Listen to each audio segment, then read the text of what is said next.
Dear students, आज हम लोग डे 3 में दो चर वाले रैखिक समीकरण के क्वेश्चन सॉल्व करेंगे। देखिए, पहला क्वेश्चन हम बात करते हैं x माइनस 3y बराबर 5 तथा 2x प्लस ky बराबर 3 का एक अद्वितीय हल हो तो k का मान क्या होगा?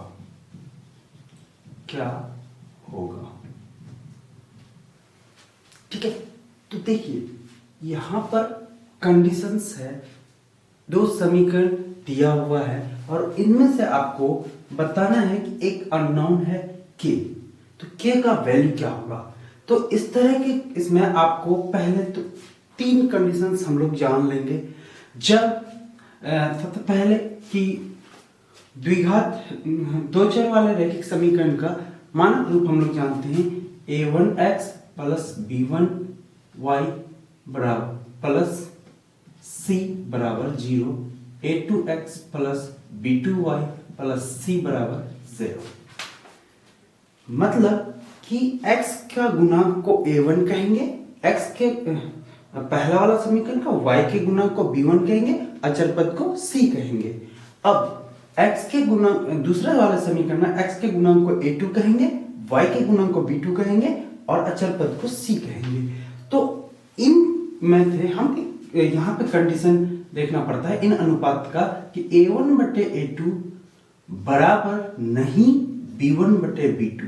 ये कंडीशन आने पर एक अद्वितीय हल होगा, एक अद्वितीय हल। यदि a1 बटे a2 बराबर b1 बटे b2 बराबर c1 बराबर नहीं c1 बटे c2, दो अनुपात बराबर होगा लेकिन तीसरा अगर बराबर नहीं है तो इसका कोई हल नहीं। अब यदि a1 बटे a2 बराबर c1 बटे c2 बराबर b1 बटे b2 बराबर c1 बटे c2, तो इसका क्या हो जाएगा? अनेक हल हो जाएगा, अपरिमित रूप से अनेक हल। तीन कंडीशंस होते हैं, तो इन सवालों में आपको देखना होता है कि इन तीनों में से कौन सा कंडीशन दिया हुआ है, एक अद्वितीय हल, कोई हल नहीं या अनेक हल। अगर एक अद्वितीय हल, यहाँ पे देखें कि इन समीकरण निकाय का एक अद्वितीय हल हो तो k का मान क्या होगा? तो एक अद्वितीय हल वाला ऑप्शन मतलब हम लोग अनुपात कर निकालेंगे a1 बटे a2 बराबर नहीं b1 बटे b2। अब ध्यान से देखिए, a1 किसका है? पहला समीकरण का x का गुणन, x के साथ कुछ नहीं है गुना में, तो एक है 1 बटे a2। इसके साथ x के साथ क्या है? 2 है, तो 1 बटे 2 बराबर नहीं b1 बटे b2। और याद रखेंगे हमेशा साइन के साथ देंगे, इस y के साथ क्या है? -3 और इस y के साथ क्या है? k। अब इसको क्रॉस मल्टीपल करेंगे तो क्या हो जाएगा? k को 1 से गुना करेंगे, k1 बराबर नहीं 3 दूनी 6 -6। ऑप्शन जो जिसमें रहेगा k बराबर -6 वही हो जाएगा आंसर। ठीक है, दूसरा सवाल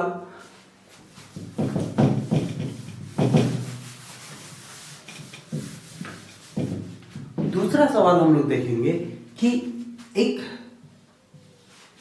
यदि रैखिक समीकरण युग्म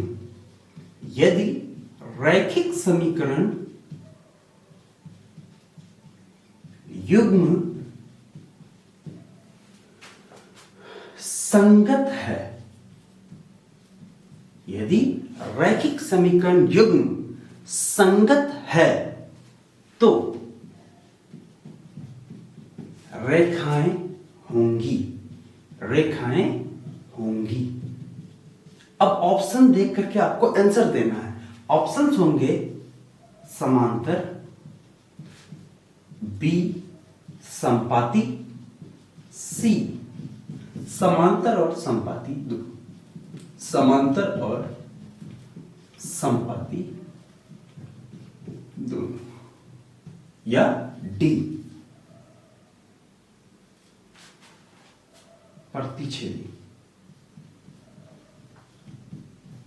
और समपाती।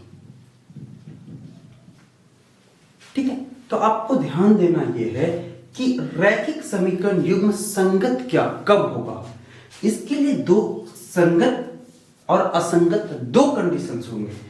जिन समीकरणों का हल निकलेगा वह समीकरण संगत होते हैं, जिन समीकरण का कोई हल नहीं होता है वह समीकरण असंगत होते हैं। तो चूंकि अब जब हम लोग कंडीशन देखे थे कि a1 बटे a2 बराबर नहीं b1 बटे b2, इसका एक हल था। ठीक है, एक अद्वितीय हल, तो इसका मतलब इसका भी एक हल होगा। और फिर a1 बटे a2 बराबर b1 बटे b2 बराबर नहीं c1 बटे c2, इसका कोई हल नहीं, मतलब इसका हल नहीं हो सकता है। रेखाएं समांतर होंगी तो कहीं पे प्रतिच्छेद नहीं करेंगे। और तीसरा कंडीशन, अगर a1 बटे a2 बराबर b1 बटे b2 बराबर c1 बटे c2, अगर तीनों बराबर है तो इसका अनेक हल। तो मतलब ये है कि आपको ध्यान देना होगा, जिन समीकरणों का हल होगा उन्हें संगत कहेंगे, जिन समीकरणों का हल नहीं होगा उन्हें असंगत कहेंगे। तो यहाँ पे दोनों कंडीशन में हल है कि आप देख सकते हैं a1 बटे a2 बराबर नहीं b1 बटे b2 एक हल है, और a1 बटे a2 बराबर b1 बटे b2 बराबर c1 बटे c2 अनेक हल है। तो इन दोनों कंडीशन की रेखाओं के बारे में बात करें तो यहाँ पे प्रतिच्छेदी रेखाएं होती है और यहाँ पर क्या होती हैं जी, समपाती रेखाएं। तो इसका मतलब ये है कि इसका आंसर क्या होगा, संगत समीकरण युग्म होने के लिए रेखाएं प्रतिच्छेदी भी हो सकती है और समपाती भी हो सकती है। सही ऑप्शन होगा डी। तीसरा सवाल आप देखिए, तीसरा सवाल है कि 3x प्लस 4y बराबर 8 और 5x माइनस 2y बराबर -4 के हल होंगे। इनका हल निकालना है आपको। हल निकालने के लिए हम लोग बहुत सिंपल मेथड, सबसे ज्यादा क्विक एंड फास्ट मेथड, विलोपन मेथड का इस्तेमाल करेंगे। अब ध्यान से देखो, इसको एक बार समीकरण को लिख करके 4y बराबर 8, 5x माइनस 2y बराबर -4। ठीक है, यहां पे आप ध्यान से देखो, मैं एक छोटा सा ट्रिक बताता हूं। क्या है कि ऊपर वाला नीचे वाला ऊपर, ऊपर वाला नीचे, मतलब x का गुणा 5 है, इस 5 को ऊपर कर दो, और इस x का गुणा क्या है, 3 है, इससे पूरे समीकरण को गुणा करना है। 5 दिया 15x, 5 चौका, देखिए इस 5 को 3 से गुणा कर रहे हैं, फिर इस 5 को 4 से गुणा कर रहे हैं, और फिर इस 5 को 8 से गुणा कर रहे हैं। अब इस 3 को बारी बारी से 15x माइनस 3 दूनी 6y और माइनस 4 दिया 12। अब घटाना होता है, इसलिए मतलब यहाँ पे साइन चेंज करते हैं। घटाने के लिए हम लोग क्या करते हैं, साइन चेंज। प्लस में है तो माइनस कर देते हैं, माइनस है तो प्लस कर देते हैं, और यहाँ पे -12 है, यहाँ प्लस कर देते हैं। प्लस माइनस कट के 0 हो गया।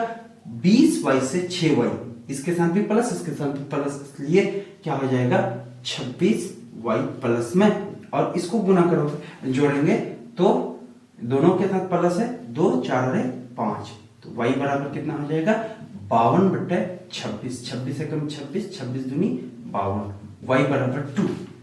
चूंकि आपको क्विक और फास्ट करना है तो आपको जल्दी से क्या करना है, y का मान समीकरण 1 में रखने पर, y का मान समीकरण 1 में रखने पर, ठीक है। ध्यान दीजिएगा, इस समीकरण में 3x plus 4 into Y, Y का 2 बराबर 8, 3x इक्वल टू 4 दूनी 8, 8 माइनस प्लस 8 उस पर जाएगा -8 हो जाएगा, x बराबर 8 से 8 गया 0, 3 गुना में इस पर आएगा बट्टे में हो जाएगा, तो x बराबर 0। तो हल क्या हो जाएंगे, आप यहां लिख सकते हो और जिस ऑप्शन में दिया हुआ रहेगा हल x का वैल्यू 0 और y का वैल्यू 2, यही हो जाएंगे आंसर। ठीक है,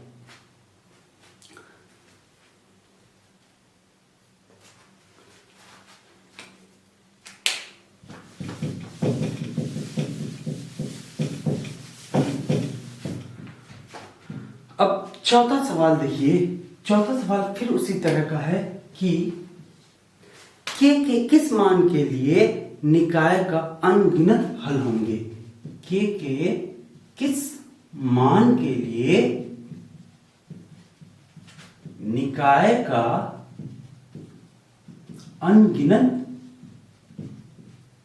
अनगिनत हल होंगे।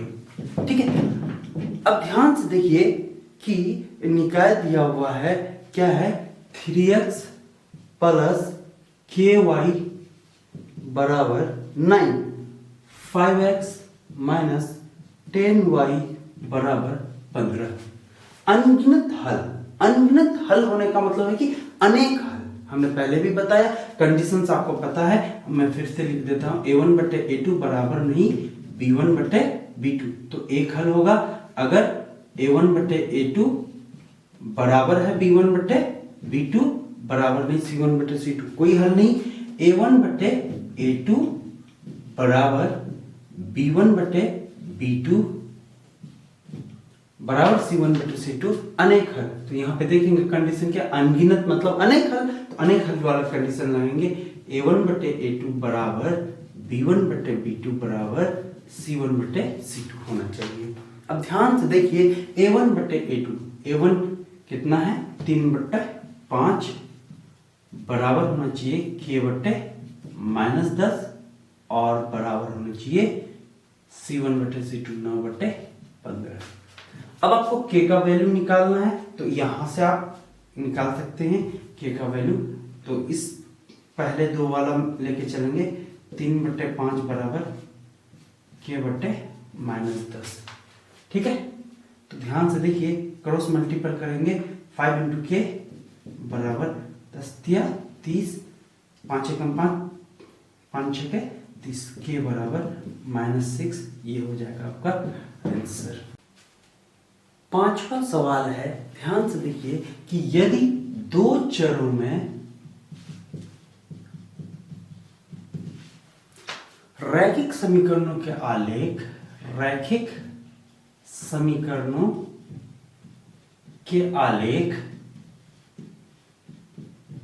समांतर हो तो कितने हल होंगे?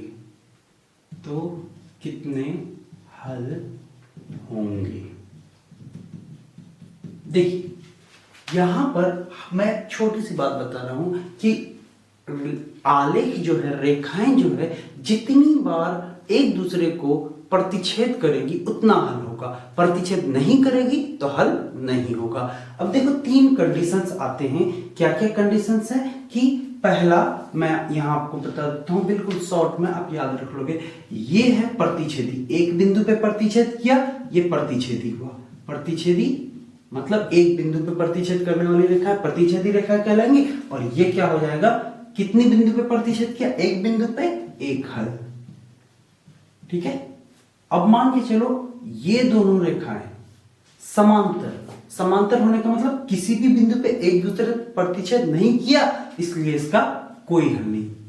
समांतर मतलब प्रतिच्छेद किया ही नहीं, तो प्रतिच्छेद नहीं किया तो कोई हल नहीं। ठीक है, अब तीसरा कंडीशन आता है, एक रेखाएं हैं, एक रेखा है, दूसरी रेखा फिर क्या करेगा, इसी के ऊपर पूरी तरह से संपाती है। तो एक दूसरे को कितने बिंदु पे प्रतिच्छेद किया, 1 2 3 4 5 6 7 असंख्य बिंदु पर, मतलब अनेक बिंदुओं पर। इसका मतलब ये क्या है, संपाती रेखा, और संपाती रेखा के लिए अनेक हल होते हैं। क्या होते हैं, अनेक हल। तो हमारे पास सवाल क्या है कि रैखिक समीकरणों के आलेख समांतर हो तो कितने हल होंगे, एक हल होंगे। तो आपको एक हल जहां पे समांतर रेखा है ना, आलेख समांतर है तो कोई हल नहीं है। क्या है, कोई हल नहीं। तो जहां पे कोई हल नहीं है जिस ऑप्शन में, उसको आपको टिक लगाना है, कोई हल नहीं। ठीक है, अब आगे हम लोग देखेंगे ये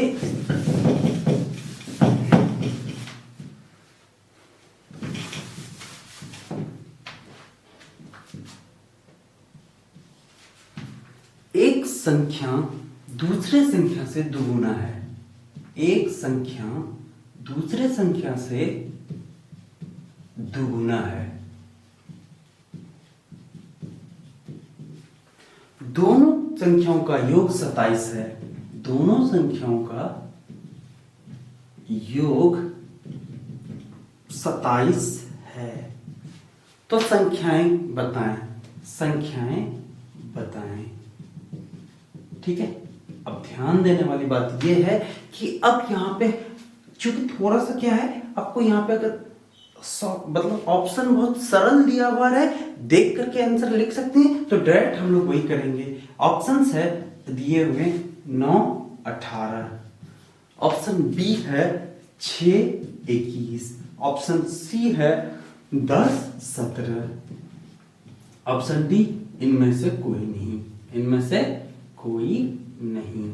अब ध्यान देने वाली बात यह है, थोड़ा सा क्विक और फास्ट सॉल्व करने के लिए, अब अगर आप सॉल्व करोगे, माना एक संख्या बराबर x, दूसरी संख्या बराबर y, x बराबर 2y, दुगुना कर देते हैं, फिर दोनों का योग, तो थोड़ा सा टाइम टेकन हो सकता है। तो उस टाइम टेकन से बचने के लिए क्या ऑप्शन देखो, एक संख्या दूसरे का दुगुना। यहां से सबसे पहले देखो एक संख्या दूसरे का दुगुना कौन सा है, 6 दूनी 18, यहाँ पे तो है नहीं, 6 दूनी 12, लेकिन यहाँ 21 है, 10 दूनी 20, ये भी नहीं हो सकता।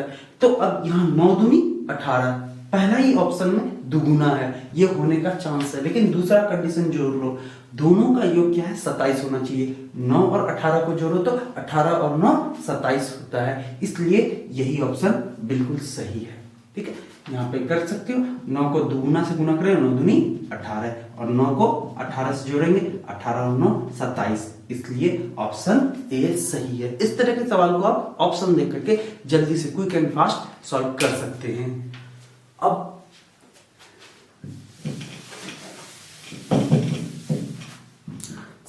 सातवां सवाल है, दो चर एक्स वाई में रैखिक समीकरण, दो चर एक्स वाई में रैखिक समीकरण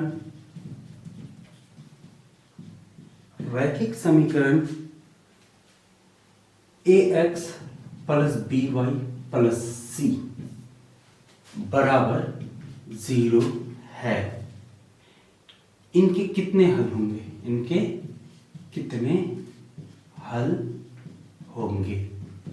ध्यान देने वाली बात यह है कि यहां पे समीकरण कह रहा है, रैखिक समीकरण युग्म नहीं है, दो युग्म नहीं है, मतलब यहां पे एक युग्म नहीं है, मतलब और दो एक समीकरण सिर्फ ax plus by plus c है, दूसरा समीकरण नहीं है। तो ax plus by plus c याद करो, ये क्लास 9th के सिलेबस से है, याद करो 3x प्लस 2y बराबर 5 अगर होगा, ठीक है, आप x का वैल्यू बैठाते जाओ, y का वैल्यू निकलते जाएगा।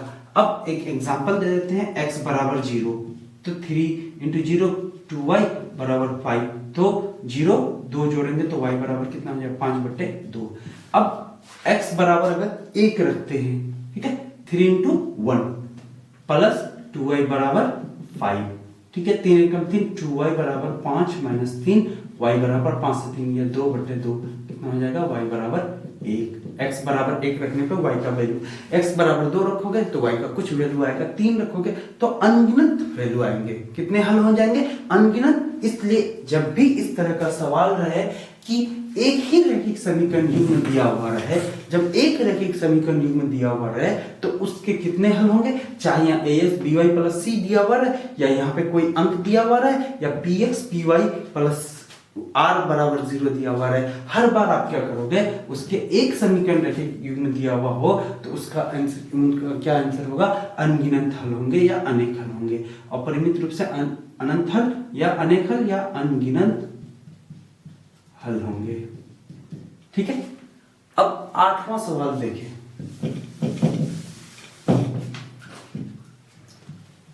8वां सवाल है कि k के किस मान के लिए के किस मान के लिए, के किस मान के लिए kx प्लस 3y बराबर 8 और 4x प्लस y बराबर 1 का अद्वितीय हल नहीं होगा, अद्वितीय हल नहीं होगा। ध्यान दीजिए, यहां सवाल को ट्विस्ट किया है। क्या है, पहले हम तो यहां पे तो एक अद्वितीय हल नहीं होगा, इसका मतलब अनेक हल हो सकता है या फिर समांतर, मतलब कोई हल नहीं हो सकता, लेकिन अद्वितीय हल नहीं होना चाहिए। तो पहले निकाल लेंगे अद्वितीय हल होने का कंडीशन, जब a1 बटे a2 बराबर नहीं b1 बटे b2, यही कंडीशन है अद्वितीय हल होने के लिए। अब a1 बटे a2 k बटे 4 बराबर नहीं b1 बटे b2 3 बटे 1, तो क्रॉस मल्टीपल करो।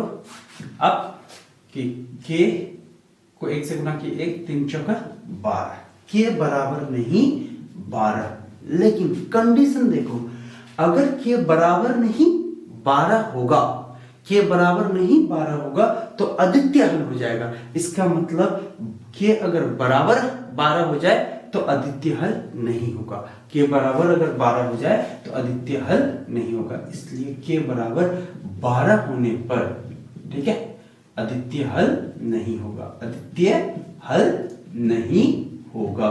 ये ऑप्शन को थोड़ा ट्विस्ट किया है, तो ऑप्शन में देखिए k बराबर 12 भी दिया हुआ रहेगा और k बराबर नहीं 12 भी दिया हुआ रहेगा। तो यहाँ पे आपको दिमाग लगाना है और k बराबर 12 लगाना है। क्यों? क्योंकि अगर k बराबर नहीं 12 तो अद्वितीय हल होगा, और यहाँ कह रहा है अद्वितीय हल नहीं होगा। तो अद्वितीय हल नहीं होगा कब? जब k बराबर 12 होगा। ठीक है, अब नेक्स्ट सवाल हम लोग देखते हैं।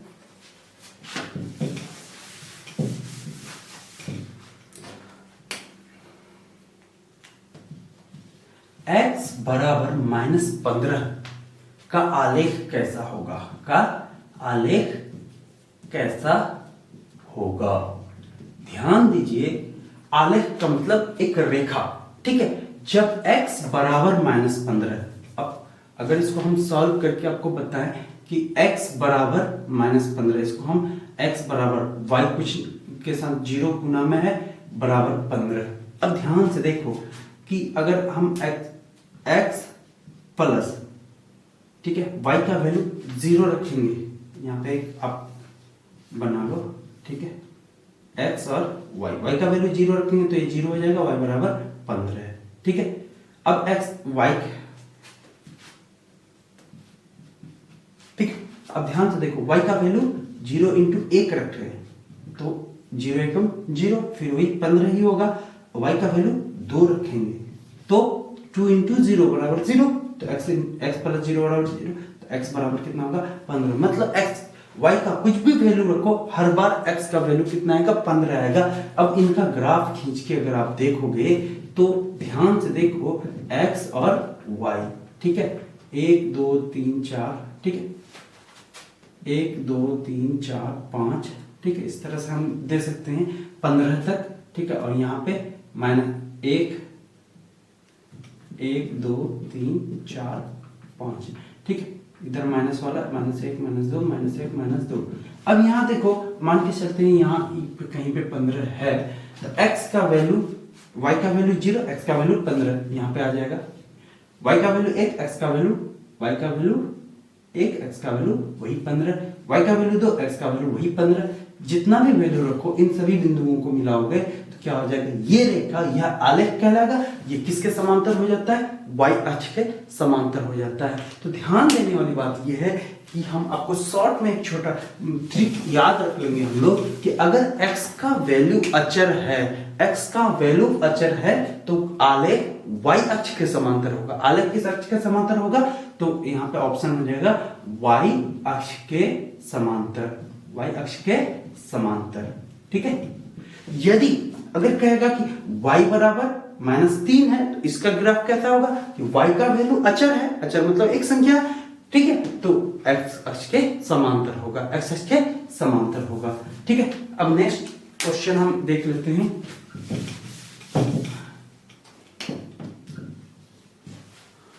y -2 बराबर 0 का आलेख कैसा होगा, का आलेख कैसा होगा। ठीक है, y बराबर -2, तो y -2 बराबर 0, तो y बराबर -2 इस पर जाएगा +2 हो जाएगा। अब y का वैल्यू 2 है, तो y का वैल्यू अचर है, इसलिए यह x अक्ष के समांतर हो जाएगा, x अक्ष के समांतर। ठीक है, अब 11वां सवाल हम लोग देखेंगे।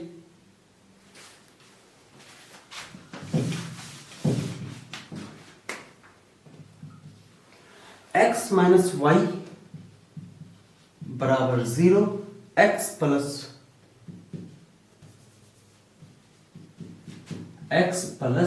वाई बराबर 0 के प्रतिच्छेदी